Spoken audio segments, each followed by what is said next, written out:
This is a FDEP presentation by the FDEP SAV Statewide Restoration Program announcement. And this is going to be done online by Tom Reis. Now I said it right. Tom Reis will do something. Thank you so much, Tom.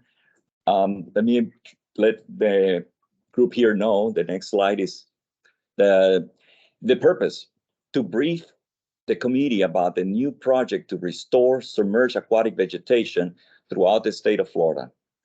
This relates to the fish and wildlife and habitat protection. The priority action number 1: protect, restore, and monitors estuary habitats. And take it away, Tom. All right, Ernesto, thank you. And can you guys hear me okay? Very well, thank you. Okay, thank you. Yes, and so we're on the first slide, and you guys can move them forward, right? Yeah. Yes. Okay, go ahead and go to the next. Well, let me just say, first of all, EcoSphere Restoration Institute is a nonprofit organization, and as of this month has been 20-year anniversary for us. We specialize in public-private partnerships, getting funds to restore altered lands, mostly doing habitat restoration, living shorelines, and also work with seagrass. So the next slide, please. Now, I got a lot of this information from Chris Anastasio, and he's on this call, so he can correct me if there's anything wrong here. But I just wanted to acknowledge all this information came from Chris, who runs the seagrass mapping program for the Southwest Florida Water Management District. Now, that mapping program started in 1988, and I worked for the swim program in those days, and I worked with Dick Eckenrod, and we set up this seagrass mapping program. And it's a very powerful program. It's every 2 years. It provides great information. It's gotten better and better over the years under the leadership of people that took it over after I did for the first 10 years. But you just got to know there are limitations to any remote sensing, right? If you have a third of an acre, if you got, a tenth of an acre of seagrass, it's not being mapped. Okay, these minimum thresholds on these are larger than that. So these maps don't map all the seagrass. Also, we made a decision back in '88 that we're going to map in the winter. That's when the least biomass of grass is around, but it also is when the best water quality is.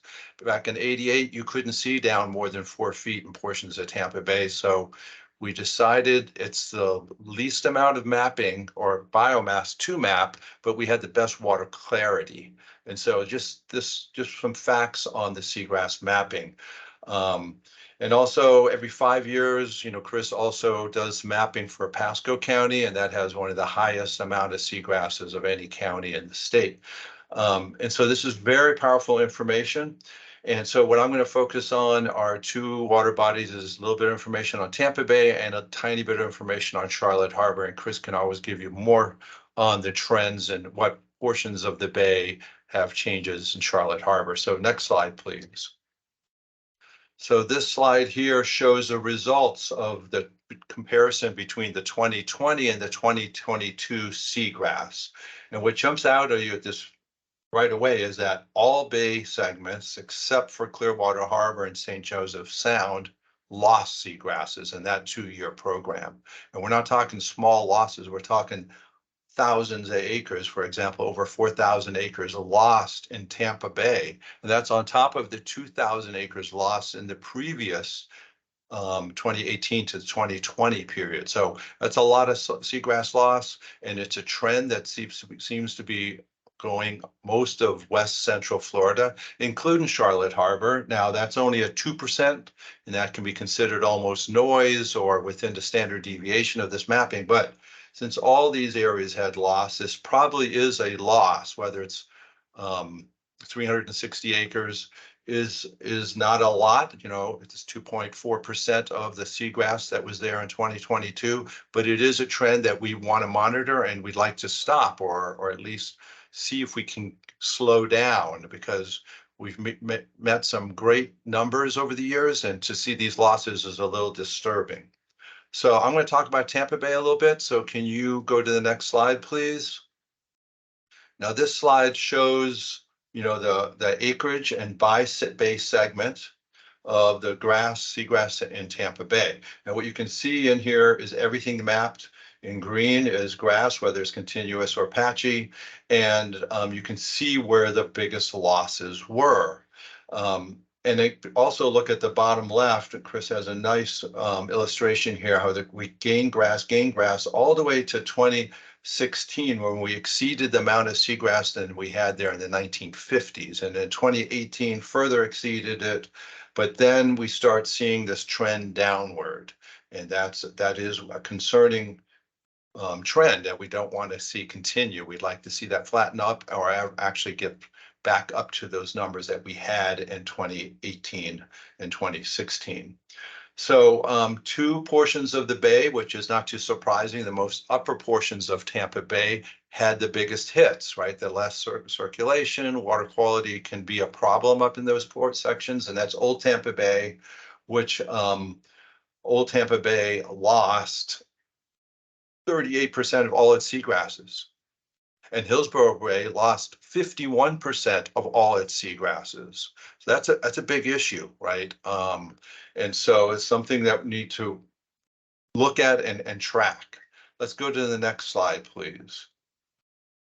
Now this slide here shows where the losses were, and as I mentioned, they are mostly in the upper part of the bay. So anything in red in Old Tampa Bay or everything in Hillsborough Bay that's in red, those were those big losses that we saw overall in Tampa Bay. We had losses in Middle Tampa Bay. It's harder to see on this graphic, but there is some red, and even Lower Tampa Bay. The only place we had very little losses is up along Boca Ciega Bay.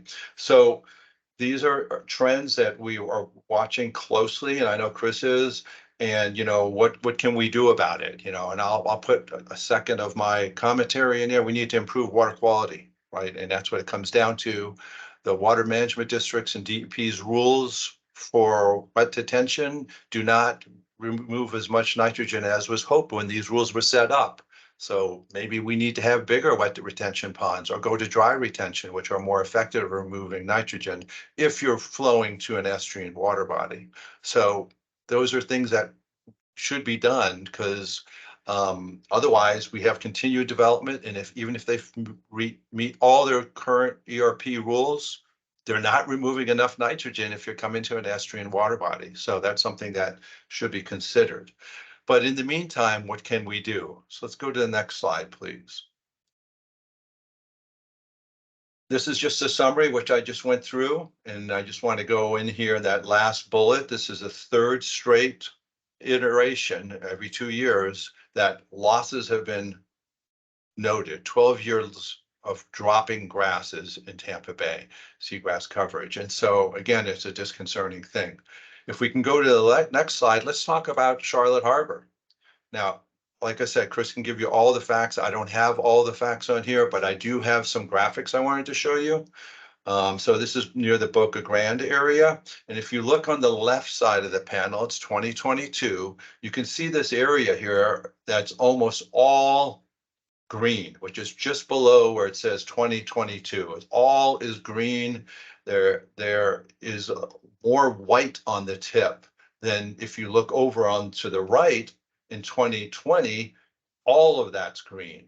That tip has just a little bit of unvegetated area, shallow area, but is almost all green. And again, switching back over to the left panel, you'll see right in this heart of it, there's all this white showing up, which is not seagrass, right? So in this particular area, we've lost seagrass, right? And so if we're going to do something to at least look at, or maybe even repair, this is a potential place to work at.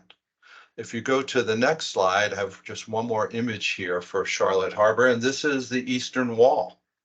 And I'm zoomed out, okay? And if you can zoom in on this, you could really see this, but I wanted to show where the writing, the black text is, where it says east wall, and that on the right panel in 2020 was almost all green, right where that text is. And there's this thin line of continuous seagrass bed going all the way up to Punta Gorda. Now, if you look at the same area on the left panel, it's 2022, you can see there's less green where that text is. And that line going up to Punta Gorda is almost a thin pencil line of grass. So again, these are areas that we've lost grass in Charlotte Harbor in this last iteration between 2020 and 2022. So what can be done about this and what can be do and what are we doing as EcoSphere? So next slide, please. So it actually, we got in 2022, we got state appropriation funding, which wasn't issued and locked in till this year. But we got state appropriation funding to install 100 acres of seagrass statewide. Now, we were just talking in thousands of acres of losses, right? So what's 100 acres going to do? Well, if you're on the East Coast, the Indian River Lagoon, in the last 10 years, lost over 40,000 acres. In some places, there is zero grass, and there are no rhizomes, and there are no seeds. So for that to naturally recolonize is going to take a long time. In the meantime, we're losing thousands of manatees to starvation in the last 2.5 years. And so this 100 acres is very critical to go to areas like that and install that. This is not a solution to fix these trends of seagrass loss, but it is a solution to go to areas that have no grass at all and help jumpstart the natural recolonization of seagrass. So that's our goal. We want to plant grass where there's no grass, like we said, in the Indian River Lagoon, and in areas of around the state where grasses are seagrass coverage is dropping. Because if we can come in and put a few acres in a key spots and maybe stop that trend or slow that trend, we want to do that. So we've already installed 8 acres in Middle Tampa Bay, and we're securing permits. So even though I'm taking my fingers physically and just pushing the seagrass in the soil, no staples, no cages, no alterations, no fill, we still have to get permits for this. That's another thing that I think should be fixed. But right now, there's no way of fixing that. We have to get state, federal, and in some locations, county permits to put the seagrass back right where it used to be.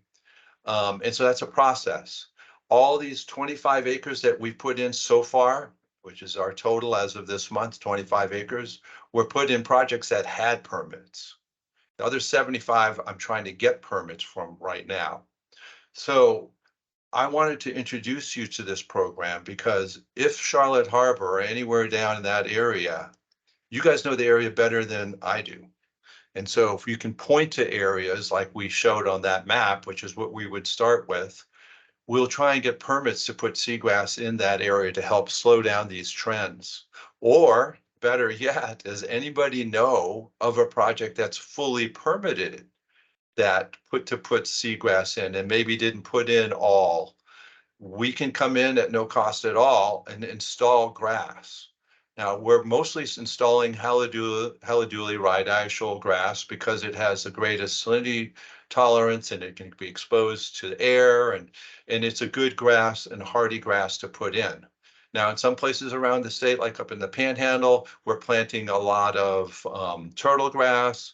And in some places in St. Johns River, we've been installing Vallisneria, and all of this is native grass. So we would like to know if there are projects out there that have permits. I'd like you guys to contact us, because if we can help provide more grass in an area, that's what we're going to do. And if you would like to help us identify areas in particular in Charlotte Harbor, then we'll include it when we pull the permits for Charlotte Harbor, because we will be putting grass in your estuary. And the next slide, please. And that's the end of the presentation component. I'm glad to address any questions, and Chris can at this point correct all my mistakes I might have had in all the actual numbers. Thank you. Thank you very much, Tom. We have a question here from our audience. Okay. Hi, Tom. This is Brandon Moody with Charlotte County. What I would recommend is we set up a chat with Sea Grant, the Aquatic Reserves, and FWC, and talk about good candidate areas. Because I think the other thing we need to take into consideration here is the proliferation of macroalgae and cyanobacteria we're dealing with.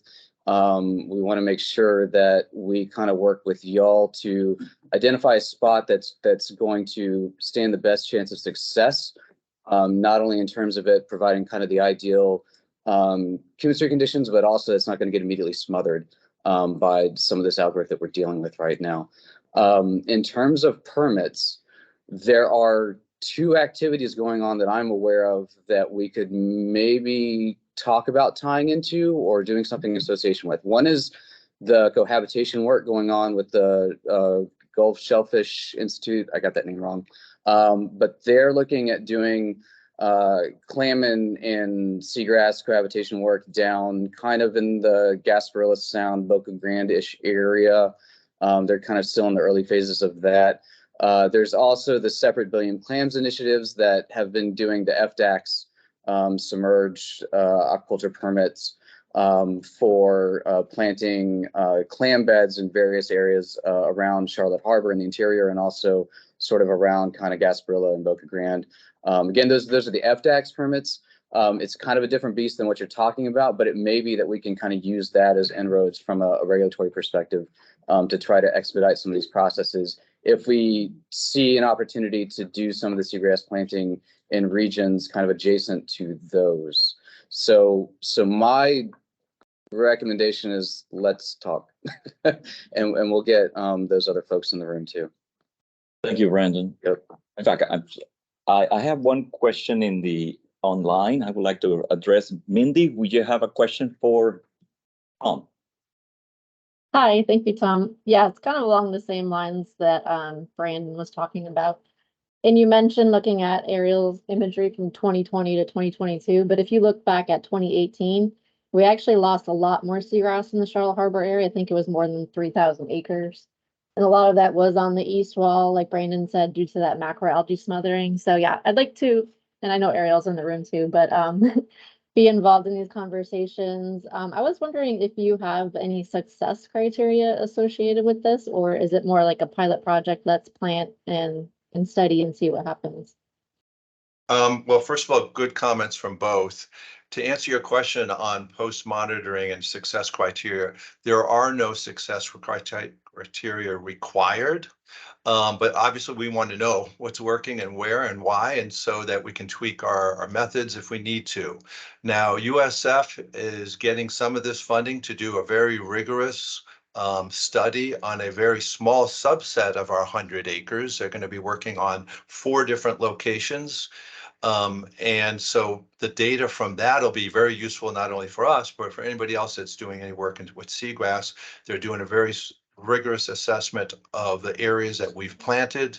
They're just starting. They've done 2 so far, and that data will be available for anyone at the end of the study. But as far as, you know, success criteria, and if it's not making it, do we have to replant? And the answer is no. We're just trying to inoculate these areas, and hopefully, you know, we'll assess them afterwards. And then the ones that USF is doing is going to have a very rigorous assessment. Okay, thank you. Thank you. We have a question here from Kate. Hey, Tom, this is Kate Rose. I'm the Florida Sea Grant Extension agent for Charlotte County. I think I was on the list of agencies that Brandon suggested we should all chat. And I was curious as to who was doing your planting. And I asked that because I run a citizen science seagrass monitoring program. So we've got about 103 trained volunteers locked and ready, and they're constantly asking me when they can restore seagrass. So I feel like they could be useful to your efforts and either the planting or you maybe enhancing some of those success criteria on the other side, outside of the USF study. Well, Kate, that's a good question. Who's doing it? We have a contractor that's Aquatech Eco Consultants. They have the largest aquaculture center in the state. It happens to be in Tampa, and they have hundreds of tanks where they harvest grass. They have permits to harvest grass, especially from private submerged areas, and then they grow it in these tanks. And then that is moved to the sites, specifically on West Coast Florida, because that's where the seed source is. When we're working up in the Panhandle, we're harvesting from nearby areas up there. And so they're the professional contractor that's doing the work. And so the way this is set up, for the funding, I really want to use them. They're very skilled and have a lot of years of experience putting in grass. So we're not really using a lot of volunteers. Now, I understand the power of having people do this so they get to learn and feel part like they're trying to make a difference. So let's say we're planting an acre and we have a group that wants to have some volunteers out there. We'll bring extra plants, maybe 100 extra plants, and let the volunteers plant nearby. But the acres that we're planting are done professionally by this group because they have good experience and that we want to have the best chance for these plants to survive, because it's hard to grow seagrass, okay? It's hard enough to grow any wetland plant, but underwater submerged vegetation is very hard. You got to make sure it's in right. I have to have good material, and that's something that we're overseeing. So it was a long-winded explanation, but we can make it work, or we can work with volunteers. I think some post-assessment would be the most useful because USF is only doing 4 locations. We're going to have 100, and so anything we do in Charlotte Harbor would be great for have citizen scientists to come back afterwards, especially over time, and see how well those beds are doing. Yeah, they love that. Thank Sounds you, like- Tom. Thank you, Kate. I have 2 more questions, and I want to ask the person who asking the question to be short because we have to respect the timing for the next person. Chris Anastasios is online raising his hand. Go ahead, Chris. Hey, Ernesto. Yeah, thanks a lot. I will be very brief, I promise. No, just one of the things for the group to consider when we're looking at site selection. I think this is a great tool and a great way to potentially offset the destabilization of seagrass beds that we're seeing in some areas. And one way we can use our mapping data as a tool to try to maybe look at some of those areas is if we look at those shifts between the continuous to patchy, so your 9116 to your 9113 flux codes, those are areas that are they suggest that these areas might be destabilizing. And I'll give you one quick example. Along the west wall, between 2020 and 2022, we actually saw a 27% gain in grass, which is great, but all that gain was along the deep edge. So what we lost in between 18 and 20 along the deep edge came back in 22. But if you look at that data a little bit more carefully, what you actually see is some areas inside the sandbar, internal, that were mapped as continuous grass, 9116 in 2020, changed to 9113, or were just lost altogether. So we're seeing some areas within the west wall that are sort of destabilizing and are going from that continuous coverage to more of a patchy or nothing at all. And of course, the macroalgae issue is a big issue that's contributing potentially to this. But that's one way we can use these maps to maybe look at some of those areas. So as you guys are looking for areas, look at not only the total acreage and the change in presence absence, but also look at the shift from continuous grass to patchy or continuous to bare sand or macroalgae. That's it. I just wanted to throw that out there for the group. Thank you, Chris. Mark. Hey, Tom. It's Mark from Swiftmud. How much have you thought about kind of the local patch dynamics for siting your restoration areas? So what's a minimum size of planting, and is there a balance between being too far from existing seagrass where you maybe going to get in the way of natural recruitment versus being close enough where perhaps you're getting some benefit of being able to infill those gaps and maybe some feedbacks between the seagrass growth and the local hydrodynamics? Yeah, and if I understand your question, Mark, we are paid, the way this is set up is we get paid by the acre. So 4,800 planting units is what is usually put in if you're doing 1 meter centers. Now, we never go make big squares, okay? We're going to work with the underwater contours. work with the conditions are at that site, not only the sediments, but other vegetation that we're working around. So if an area had seagrass and now is devoid of seagrass, for example, on the East Coast, you know, we're going to follow that underwater contour with the optimal light and sediment conditions. And so that 1 acre is going to be this long, thin sliver that follows the contour of the underwater bathy. And so that's how we're putting them in. As soon as we hit 4,800 plants, and a lot of times we're putting them in a little tighter spacing than 1 meters. We're sitting at 1 foot centers because that's just the right for that area. So all of this is each site slightly unique in the fact that we're going to work with the conditions to have the best results of this grass surviving. So we want to be shallow to get as much light, but not so shallow that they're exposed, right? Even if it is haliduli. So I'm not sure if that answered your question, but yeah, we have to work with these 1 acre units, and they're usually really close together and running along a contour. Thank you very much, Tom.